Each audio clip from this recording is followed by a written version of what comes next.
Allah Azza wa Jal honored all children of Adam. وَلَقَدْ كَرَّمْنَا بَنِي Adam. We honored all children of Adam. Who are you to look down on another human being?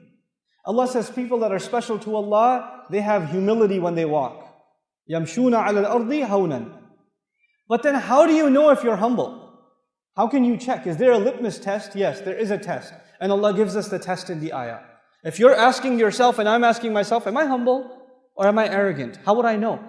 Well, here's the test. وَإِذَا خَاطَبَهُمُ الْجَاهِلُونَ قَالُوا سَلَامًا. When people who have no control over their emotions talk to them, when idiots talk to them, when obnoxious people talk to them, when arrogant people talk to them, when ignorant people talk to them, when angry people talk to them, when insulting people, disrespectful people talk to them, and somebody insults you, it hurts. When somebody talks to you badly, it hurts. But Allah calls all of those people jahilun. Jahil actually in Arabic is the opposite of aqil. Jahil means someone who has no control over their emotions. A bad word comes in their mind, it comes out of their mouth. They don't think about it. So you're driving in the streets of Qatar, and some guy cuts you off, and you honk your horn. And he stops his car, and he gets out of the car, and he's at you. And you're like, oh yeah? I'm going to show you. And you start responding back. Wait, hold on. وَإِذَا خَاطَبَهُمُ الْجَاهِلُونَ قَالُوا سَلَامًا. Hey, salam man. Assalamu alaikum. Okay, sorry. You're right. I'm wrong. Go. You have to learn to do that. And if you can't do that, then you are disqualified from category number 1. You want to be in category number 1, and you will. Allah does not say if you see, if ignorant people talk to you, if obnoxious people address you. Allah says when. I talked to you about the difference between if and when yesterday. When means it will happen. If means it might happen. Allah says there's no possibility percentage it might happen to you, it might not happen to you. It will happen to you. It will happen to you. It happens to me all the time. All the time. I was at a masjid, not over here in America, I was at a masjid, and I was sitting talking to some board members about some program I wanted to do, and a brother walked in and he heard that I wanted to teach Arabic. He was an Arab fellow, he was an Egyptian fellow, and he heard that I wanted to teach Arabic. And he's like, you teach Arabic? And I was like, yeah, a little bit. And he said, where are you from? I was like, Pakistan. And he said, oh yeah? And he took out a napkin, and he said, write the alphabet for me. So I wrote down the English alphabet for him. And he said, you see, you don't know Arabic. I was like, yeah, you're right, I'm sorry. And then he started teaching me the alphabet, 30 minutes. I sat there and I learned the alphabet with him. And then he had to go, and then he left. And that night, at the same masjid, they asked me to give a lecture, The Importance of Learning Arabic. If you go on YouTube and you search how to learn Arabic and why learn Arabic, why study Arabic, that lecture was at that masjid. And that guy was in the first row, smiling at me the whole time.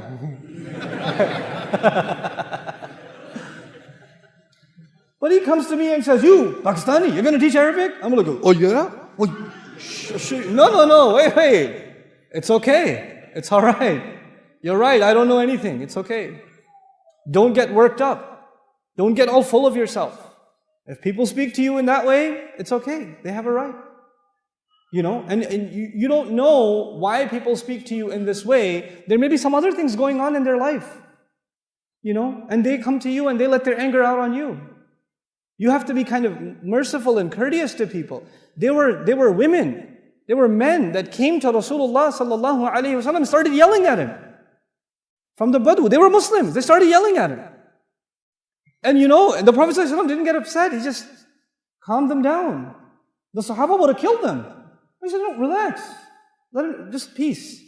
This is a sunnah of the Prophet sallallahu alaihi wasallam. When people say things that make you angry, you just gotta calm down. And by the way, guys, men over here, your wife will say a lot of things that make you angry, boy. Oh, ho, ho, ho, ho, ho. And when you hear that, you don't say that she's jahil, but you do say salam. Just be quiet. Don't talk back.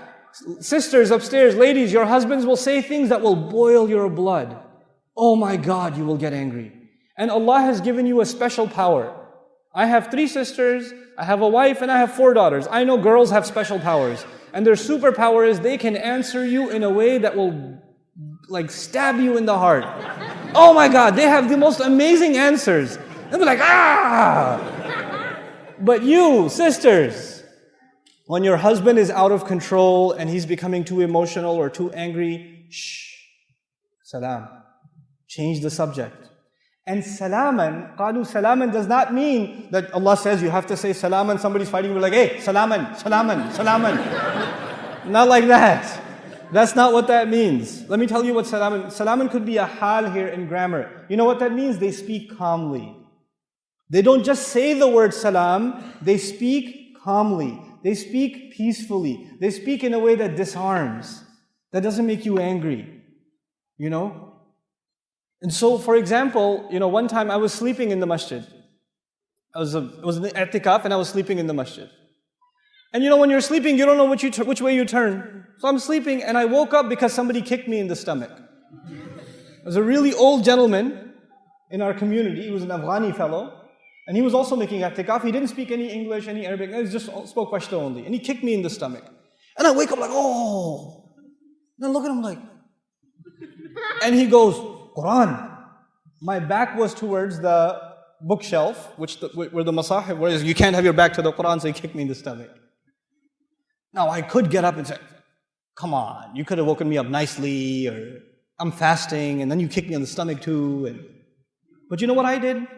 I just hung out with him afterwards. I just sat down with him. I said, can I read some Quran to you? You can correct my Quran. And we just spoke in sign language. And I recited Quran to him, and we just hung out the whole time. You have to deal with people peacefully. You have to calm down when you deal with people. You will meet all kinds of people, all kinds of temperaments. Some of you are stuck with a boss. Inna lillahi wa inna ilayhi raji'un. Like he's always angry. He wakes up angry. He's eating and he's angry. He's angry when he's smiling, even when he's angry. You have that kind of a boss. But you know what? You have to learn to deal with it peacefully. Peacefully. You have employees. Some of you are teachers. You have students that make you angry. You got to calm down. You can't get angry in the classroom. Rasulullah sallallahu alaihi wasallam we were told, Inni bu'ithtu mu'alliman. He says, I was sent as a teacher. He's sent as a teacher. He never got angry at people. Not unnecessarily, never. His servant is telling us that he lived with him, and he never told him, why did you do this? Why didn't you do this? The entire time. SubhanAllah. And that's your slave. That's not even your employee. That's your slave. He never said this to them. So qalu salaman is really important. And why is it important? Because the next time you have to force yourself to be humble and calm things down and not respond in anger, then you tell yourself, I'm doing this because I want to be from Ibadur Rahman. وَإِذَا خَاطَبَهُمُ الْجَاهِلُونَ قَالُوا سَلَامًا. This is category number 1. Category number 1. People who can control their anger. People who can control their pride. People who can let go of their ego and just diffuse a situation. Even if they're right. Even if they're right, they just say, it's okay, it's not worth it. It's not worth the fight. قَالُوا سَلَامًا. I'll tell you an interesting story of Imam Abu Hanifa rahimahullah. Imam Abu Hanifa, obviously, a great faqih of his time, and then after, people are coming to him for fatwa all the time, and his mother had a question. And she asked a question, so he told her the answer, and she said, you don't know anything. Your mother can say that to you, right? I'm going to go ask that one over there. And that guy that she wanted to go ask, he was a da'i. He wasn't an alim, he was a da'i. Da'i means he can give people a reminder, he can tell people about taqwa, but he doesn't know about fiqh or sharia or anything like that. So his mother goes and asks him. And he says, let me do some research, I'll get back to you. And he comes back to who? Abu Hanifa. He was like, hey, your mom came over and she was like, she had a question. And he was like, okay, here's the answer, but don't tell her I told you. Right? Sometimes you will have people in your own family that don't like hearing from you. Maybe you became closer to the deen, but they're not that close to the deen. And that makes you angry. It makes you angry that some women in your family don't wear hijab. It makes you angry some young men in your family don't pray. You get mad at them. No, don't get angry at them. Speak with them peacefully. Speak with them calmly. Your anger will only take them further away from deen. They won't bring them closer. You have to have a soft heart towards those who are not there yet. You were not praying 5 times a day. There was a time when you weren't like that. If somebody spoke to you angrily, would you start praying or go further away? Think about that. Think about that. Allah softened your heart, so you wait until Allah softens theirs, and you have to be soft to people. I remind people that Allah Azza wa Jal told Musa alayhi salam to be nice to Fir'aun. To be nice to Fir'aun.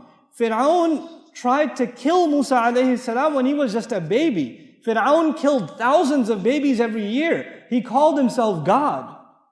There are so many reasons to hate Fir'aun. And Allah says, when you go to him, وَقُولَ لَهُ قَوْلًا لَيِّنًا. If you have to be nice to Fir'aun, what about your wife? What about your husband? What about your children? What about your cousins, your brother, your uncle? These are the people that make us angry. These are the people. Family makes you really angry, I'm telling you. I know. Siblings make you angry. And these are the people that deserve the most soft responses from us. We have to change the way we behave with them. This is qalu salaman. Okay, this is category number 1.